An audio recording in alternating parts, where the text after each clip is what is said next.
Hi everyone, it's Margaret Duplashane, and today I wanted to give you my top tips for dealing with post-exercise muscle soreness or muscle fever, as us athletes like to refer to it as.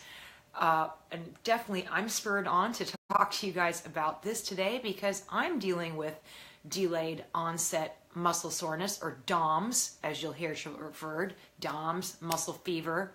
It's all the same thing. You overexert and you get super sore, and sometimes it doesn't even kick in until 24 hours later. It can really kind of start as early as 12 hours up to 72 hours. It can start to get worse and worse. Now, I just ran a half marathon yesterday, and while I was tired yesterday, I wasn't really that sore. And I'm not too terribly sore today, but I'm certainly don't feel like my normal self on a Monday.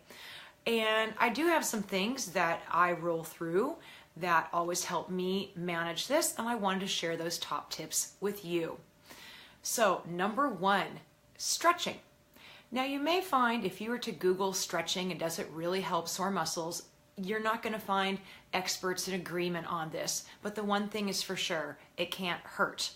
For me, I love to do a little bit of yoga, and I do it here at home. I have a video on-demand workout that I stream, and I have a few yoga ones that I really like that are very restorative.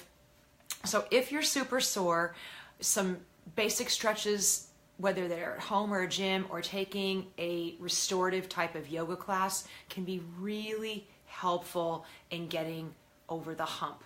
The next thing is foam roll. And for those of you that don't know what a foam roller is, I have my trusty foam roller right here. So you kind of see it's pretty thick and it's long. You can get on one of these, and if you're not sure how to use it, you can go onto YouTube. You'll find all kinds of videos.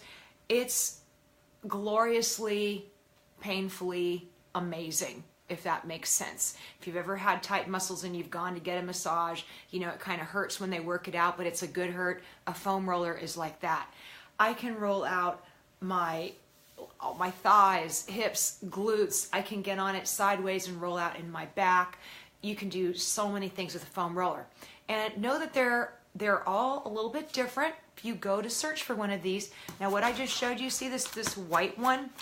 It's softer than some of them. Some of them you'll find that are much firmer, and I think those ones are usually going to be the darker colors. Like there's black ones. There's some that have nodules in them, but the black foam is usually firmer, i.e. more intense, and the white one has just a little bit more give, which isn't to say it's a walk in the park on those muscle knots, but you will release that fascia that's just all tight and inflamed around the muscles, and it feels good. So foam rolling right after your workout is great. Also though, you do want to massage yourself in between these workouts. So not necessarily right after, but massage those sore spots, which you can do by continuing to use the foam roller, or you can also get something else. I happen to have one of these little rolling sticks, again, and both these are very inexpensive. I'll sit, roll out my legs. It feels great. You can do all kinds of things. You can get your calves. If you don't have a stick or a foam roller, a tennis ball is great. I have heard of people using golf balls, so that one actually sounds kind of scary to me because, again, we're talking firmness. That one could really hurt. Tennis balls, you can roll out in a tennis ball too. So those are ideas, just self-massage, foam roll. Next up is eating for recovery. I am very specific about how I was eating right up until this race, and now for this entire rest of the week. Every food I choose to put in my body is going to be well thought out in terms of its anti-inflammatory properties. So I'm going to be making my smoothies that have nuts in them, and ginger and blueberries and MCT oil. I'm going to make sure I'm eating salmon, avocados, more nuts, so high healthy fats, really good anti-inflammatory diet. So consider what you eat as your medicine. Next, you kind of want to heat it up, and you got a couple options here. if you have access to a jacuzzi is nice because those jets can get on, just kind of, you can put them on the sore spots. The other thing that I often like to do is soak in a hot tub full of Epsom salts. The magnesium in the Epsom salts can help calm the muscles, and the hot tub it just feels nice. So heating it up is good. And next, you want to actively recover by moving gently.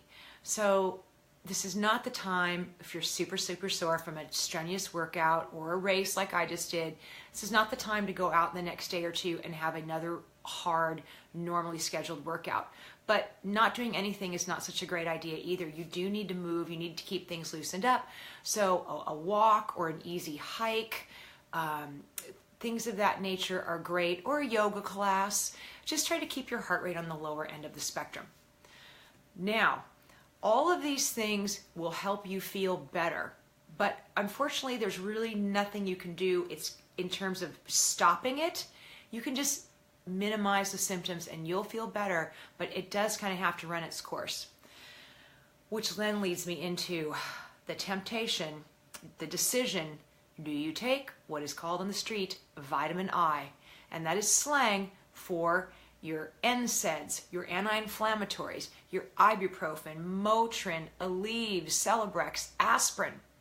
So while those things can absolutely reduce your pain, there's a price to be paid. And I want to talk to you quickly about that before I finish here. I know that I absolutely experienced the price to be paid by taking Aleve. Whenever I had something like this going on, I popped Aleve. I actually also had a prescription for Celebrex, which is your prescription strength anti-inflammatory, and I used that whenever I thought I needed to. The problem is they can directly contribute to intestinal dysfunction. And what does that mean? Leaky gut, irritable bowel syndrome. Anti-inflammatories will mess with your gut. And as we've learned, and if you've watched any of my other videos, gut health is everything. I had terrible issues with bloating, leaky gut, IBS. It was a disaster. And in the last year, I have stopped using anti-inflammatories. I mean, I think seriously, I've taken them like twice. And at this point, I don't even think I will be rarely, if it ever, will I take them. And if I have to, it'd only be because I injured something and a doctor said you need to do this for X number of days. But just popping them because I got sore from a workout, I'm choosing not to do that anymore.